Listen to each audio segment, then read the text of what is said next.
What's good? What's good? I'm back. Yours truly, one and only Paul Pickett, host of the Paul Pickett Podcast, aka Triple P, aka the Common Sense Podcast, your source for music, sports, politics, world events, and much, much more. As you can see now, I'm going with two angles. We got the straight on angle. We got an angle over here. Let's go ahead and solo that out so you can see. Bam.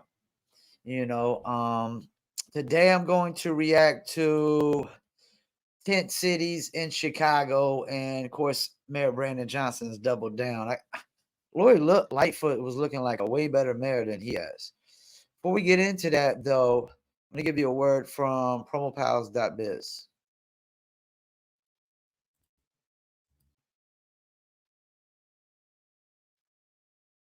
And promotion? Then look no further than Promo Palace LLC, your one-stop shop for all music promotion services. Services include Spotify playlist pitching, YouTube video promotion, record pool promotion, blog placements, radio airplay promotion, SoundCloud promotion, and much more. With over 2,000 customers and over 10 years of experience in online promotion, Promo Palace LLC is a company you can trust. For more info, please go to promopalace.biz. See you there.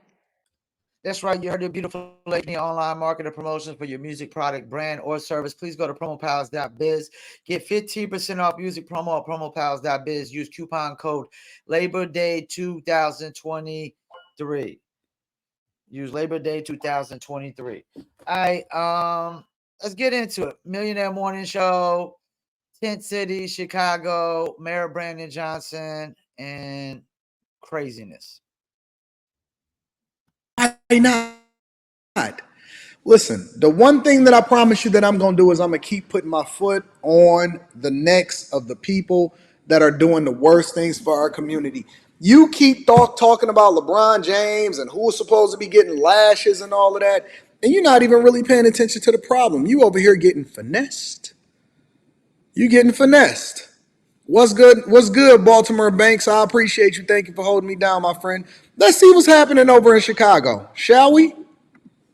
This weekend, more migrants have moved into the Parthenon Guest House on South Halsted in Greektown. Courtney Sisk shares why this took some aldermen by surprise and what some longtime residents are saying. About 190 single men seeking asylum are now calling this hostel home temporarily. However, 34th Ward Alderman Bill Conway says he wishes there was more coordination prior to move-in. I'm committed to doing this in a safe and secure way. For Alderman Bill Conway, that meant knowing exactly when he could expect migrants to move into the Parthenon. But to his surprise, he found out from community members and the media Friday morning that buses were already dropping them off. I had asked for people to come from the 12th district, which is the police district where Greektown is located.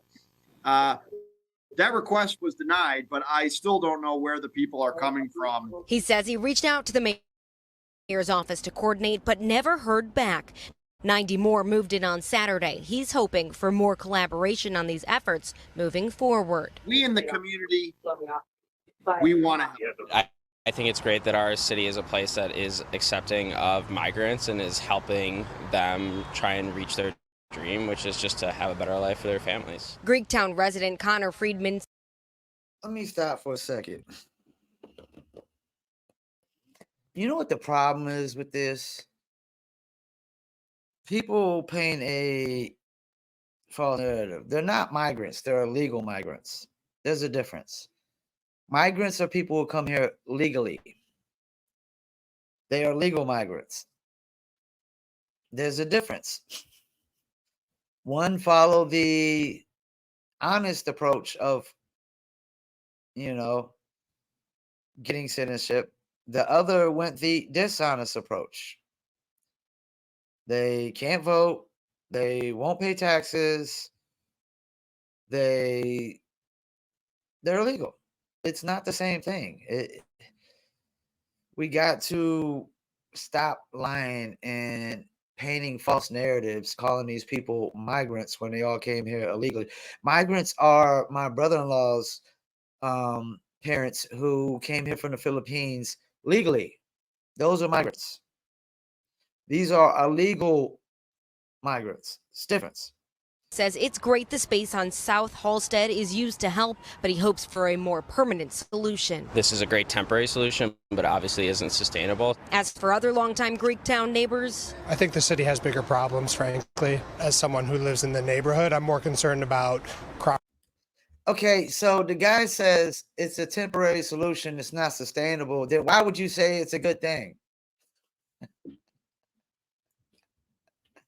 Then it's not a good thing. Temporary solutions are not a good thing. Who thinks that? Who thinks temporary solutions are a good thing? No, those are bad things. That's why they call temporary solutions. Only permanent solutions are good things. These are bad things. Temporary solutions are not good things. They are bad things. Anybody who thinks a temporary solution is a good thing is dumber than a bag of bricks. You have no common sense of anything. Crime and, stepping outside and getting carjacked or something. Alderman Conway. So the people in Chicago,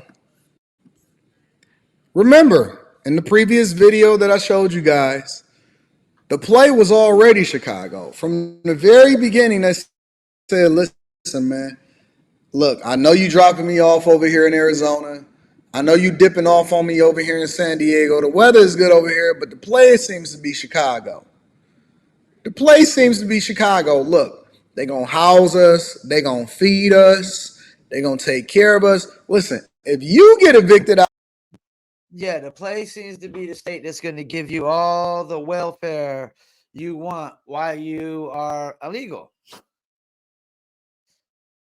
And you know what's crazy? Like, you got people that are getting welfare service and getting nowhere near what they're doing for illegal immigrants. Like, some of these hotels is like, they're spending $500 a night. And that's another thing. Do you think people are not getting rich off of this? Do you think people are just allowing all of them come in, snatch up resources without somebody getting rich off of this? It's all about the money. Out of your home, you got to go and get you a tent from Walmart and make sure that you go ahead and set up in a space where they're not going to remove it. If you get evicted from your home or you get kicked out of and foreclosed on your mortgage and you ain't got nowhere to go and get you a tent from over there at Walmart, Wally World, and go ahead and set up in the woods somewhere where the mosquitoes is going to tear you up. And you ain't getting no help. You ain't getting no assistance. You ain't getting no none of that. They got. Yeah, so if you're born in America, work hard, shit goes wrong, you got to go buy a tent and just live out in the woods or wherever.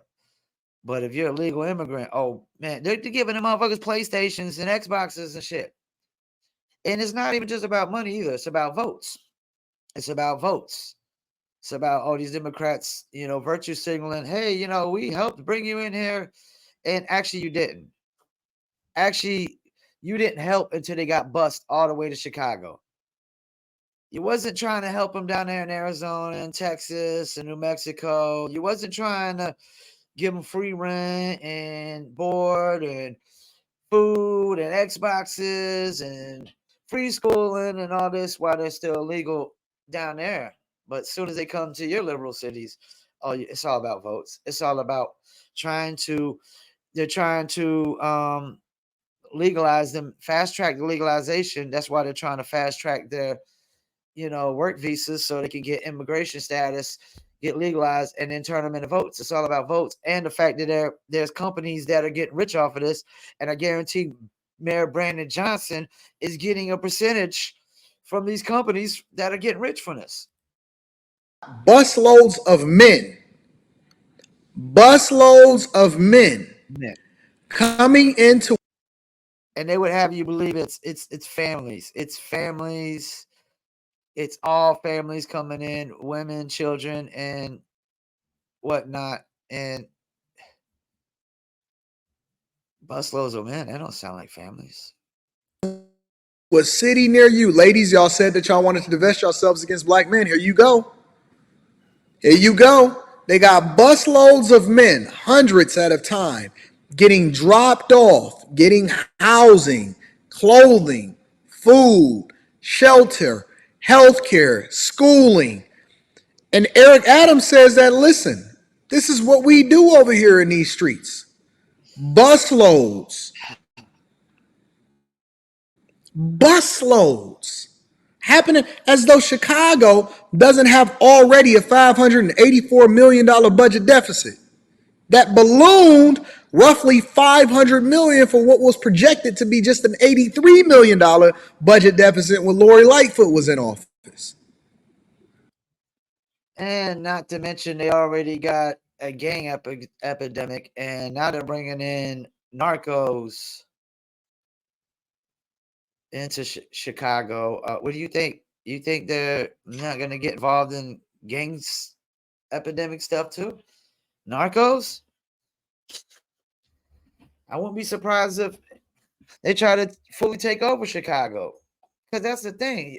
Like, on the other side of the border, the narcos own the border. They own and control the border.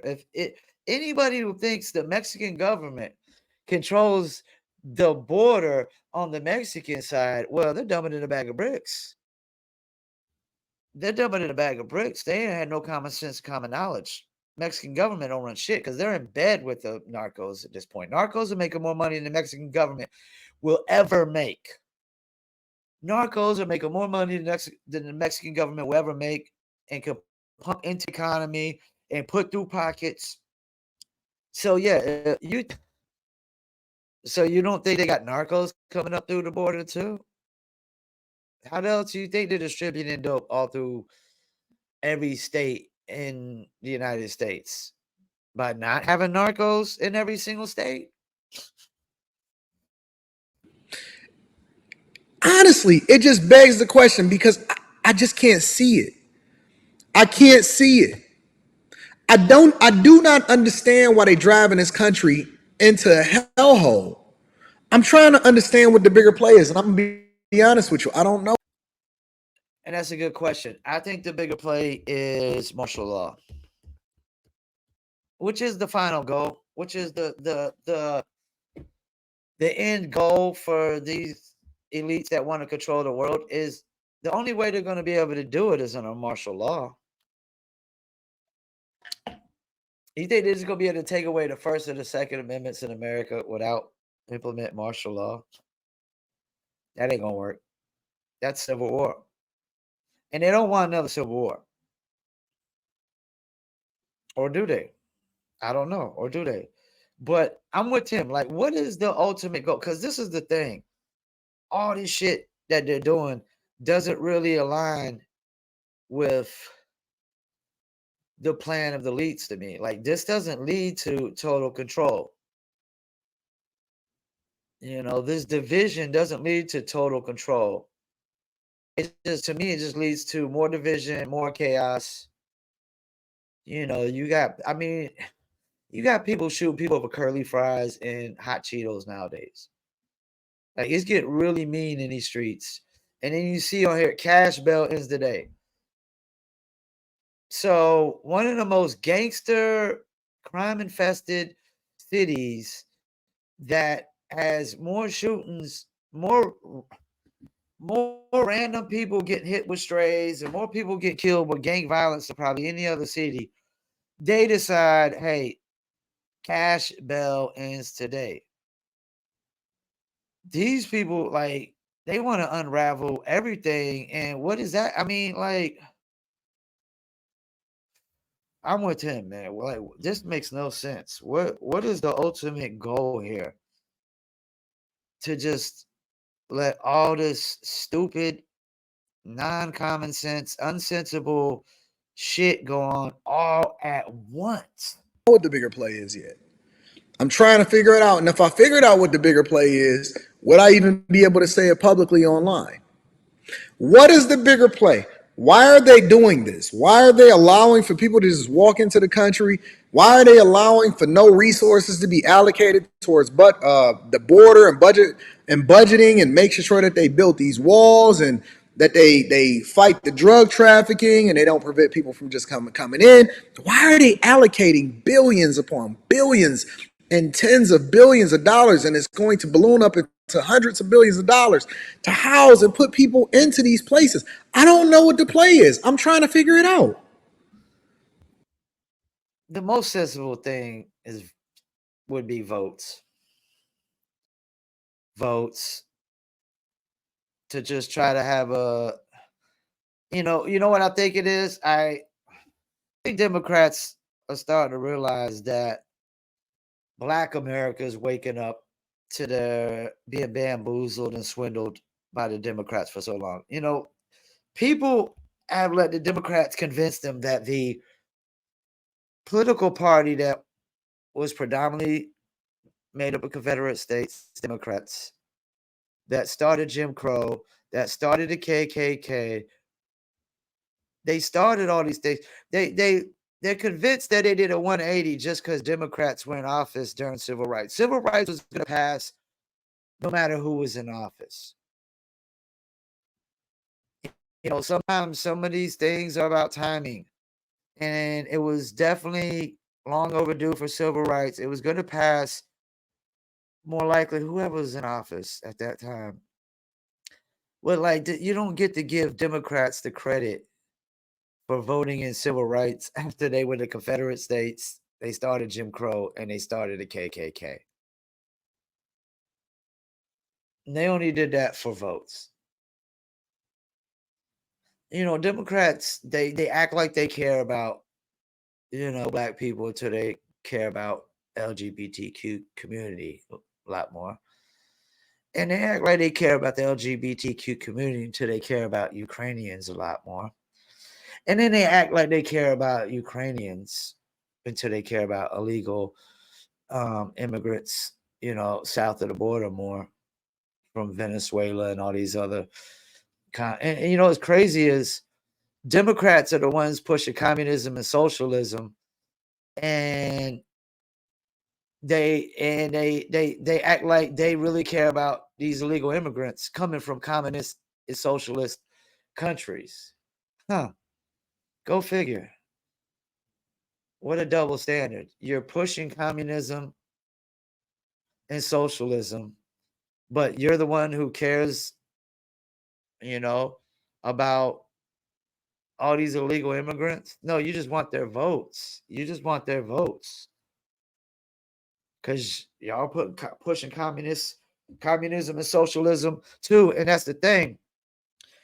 That the language barriers for these illegal immigrants, that the language barriers are so off that they're not going to understand that it's actually communists and socialists acting like they're saving them from communists and socialists. That's crazy. I mean, think about that. The Democrats are communists and socialists saying that they're saving these people from communist and socialist countries. How does that work? How does a communist save a communist from another country? No, it's bullshit. It's horseshit. It's all. Malcolm X said best. Yes, both sides are dirty. There's dirt on the Republican side. There's dirt on the Democrat side. Except the Republicans are telling you and showing you who they are. And the Democrats are more deceitful and hypocritical. Malcolm X said it himself. The Democrats are more deceitful and more hypocritical, but people they believe anything, They believe anything. Let's get back in this, though. I do not know what the play is. I don't know why they continue to allow for this to happen all across the board. And votes and money, man. It's votes and money. On top of that, let me put a cherry on top of that cake of what's going on over in Illinois and Chicago. Let me put a cherry on that cake. You're not paying attention. It is a big day for jails across the state today, as cash bail is now a thing of the past. The so-called Safety Act officially is in effect today. CBS 2's SL resides in the newsroom with more on what that means moving forward. Illinois now the first state to make this change. Now, instead of cash bail, judges will be looking at the nature of crimes. The suspect Remember when I told y'all and I reported on this in the beginning of the year and y'all overlooked it and y'all said it wasn't a big deal and we need to go ahead and continue to rock out with what Jay-Z and Beyonce and all of them was advocating for, what Meek Mill is, because Meek Mill got unjustly jailed and all of that, and they distracted y'all with that? Remember that? Because he didn't necessarily like his female black judge that was asking for an autograph or some crap like that, and y'all said, yeah. And he ain't necessarily still following the laws of man, why he was on probation and parole and all that shit. Because anybody that says he did is lying through their fucking teeth, man. That Meek Mills was toting the line, that he was following all the fucking rules that he was supposed to follow while he was on probation and parole. We know he wasn't. Yeah, man, you know what? This looked like a good deal. Let's go ahead and protest, defund the police. Now they got the no cash system. The Safety Act is kicking in. The thing that I reported on earlier in the year that basically does away with no cash bail and all of the other stipulations that come along with it. Which is almost like another form of defund the police, because it's like, okay, so somebody does an armed robbery, you lock them up, and they could just get out, no cash bail, okay, and be right back on the streets doing it again.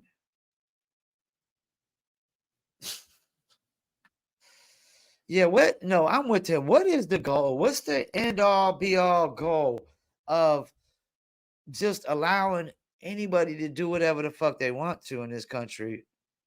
I think, you know what I think it is? I think it's letting it all unravel and see, we got to do this, we got to do that, we got to take away guns, we got to take away all this.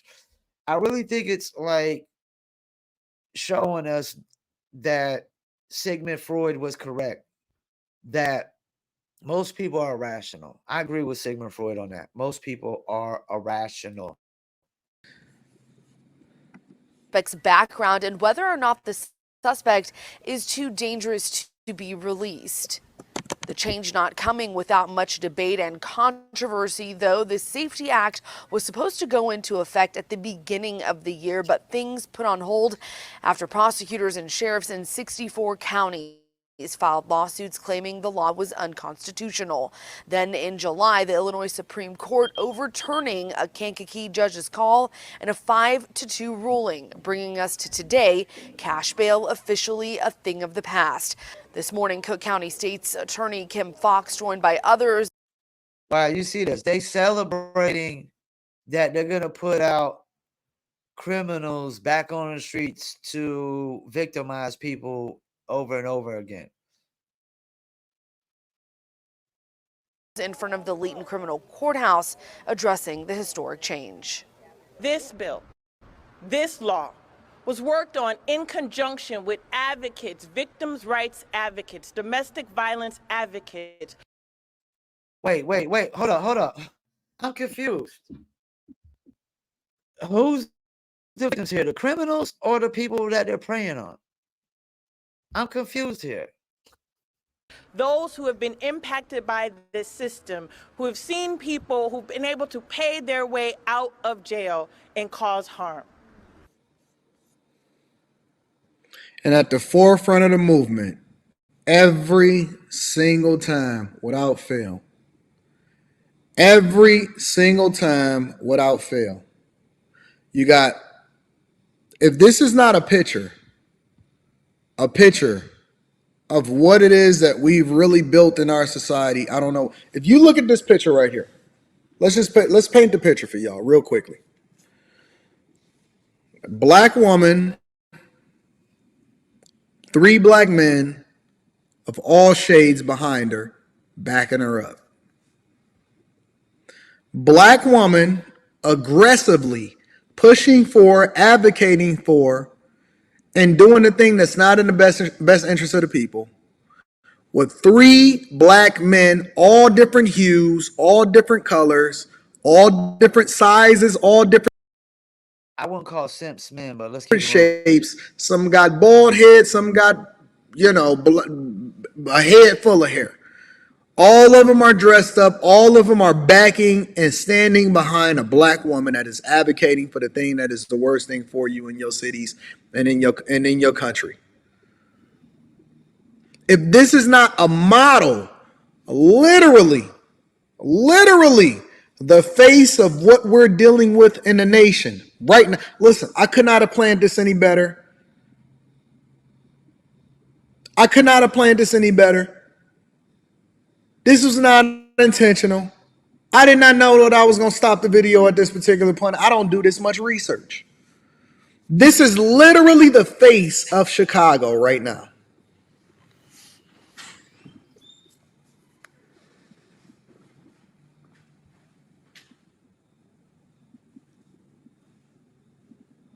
This is the face of Chicago. This is the face of your cities, in your state, in your country.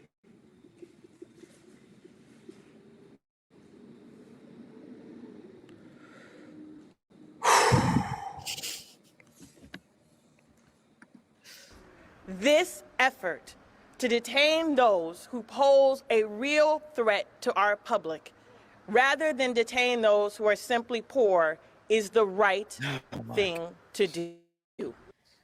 Beginning today.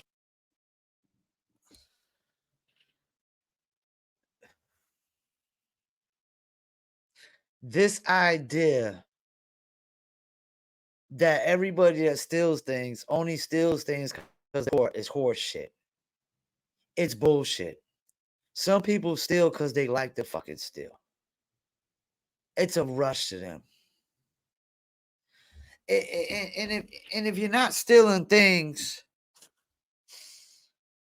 that are necessities when you're poor, then what are we talking about here? If you're going up and you're stealing Gucci, I don't want to hear it's because you're poor. You're stealing electronics. No, it's not because you're poor. Because if you were poor and you were stealing because you were poor, then you go in a grocery store and steal some food. Like, if you're not stealing food, I don't want to hear that you're stealing because you're poor. It's horseshit. It's bullshit. It's bullshit. Because you know what? I got to be honest on this podcast. When I was younger, I was following the lead of other people doing crimes that involved stealing from people. And guess what? We didn't do it because we were poor. We did it because we were greedy. We did it because we were greedy. You know? And that's what happens when you follow the lead of a greedy person. You get greedy with them. You go down with them. You do dirt with them. You know, I was 15, 16 at the time, hanging with 20-something-year-olds. Why was my mom letting me hang with 20-something-year-olds? Hey, that's a whole nother story, a whole nother question, you know, but I'm hanging with 20-something-year-olds. One is, you know, accustomed to living a life of crime, and not because he was poor, because he was greedy. Greedy. We gotta stop it with this false narrative bullshit. Like, everybody because they're poor. Those behind bars will be able to petition to the court to have their cases reviewed. Reporting in the newsroom, Masal Razai, CBS 2 News. Let me go ahead and read some of the super chats, and then we're going to move forward.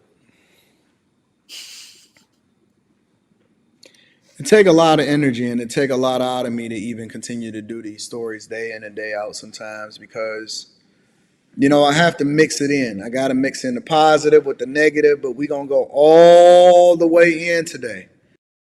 Yeah, I'm with them on it. I try to do much stuff, and I need to do more positive. I do a lot of negative content reaction and stuff, a lot of negative shit, batshit crazy shit, and all of that. But I definitely need to do more positive as well.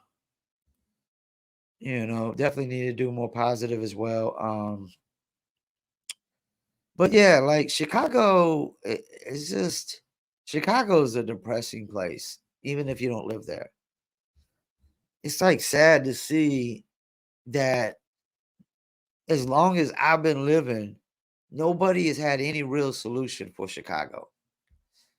And it seems to be the solutions from Brandon Johnson are far worse than even Lori Lightfoot. But that's the thing. You get what you voted for. Do I feel sorry for Chicago? Maybe for the people who didn't vote for Brandon Johnson. Yeah, I probably feel sorry for them. But as far as the people that voted Brandon Johnson in, hell no. I don't feel sorry for them one bit. They got what they deserve. They voted us in. Now you got to deal with it until you can vote them out. If you don't vote them out, then just keep dealing with it and stop bitching and complaining about it. I can tell you right now, they ain't about to let that shit happen in Fayetteville. Not with the military here and whatnot. Not with they call Fort Liberty now, but I still call it Fort Bragg. Not with Fort Bragg here. But once again, I want to thank you for tuning in to another episode of the Paul Pickett Podcast. A lot of batshit crazy stuff going on in the world all at once, man. And in America all at once. And I'm with my man from the Millionaire Morning Show. Like, what's the end all be all goal for them just allowing all this craziness to go on all at once? Thank you for tuning in. Peace, and I'm out.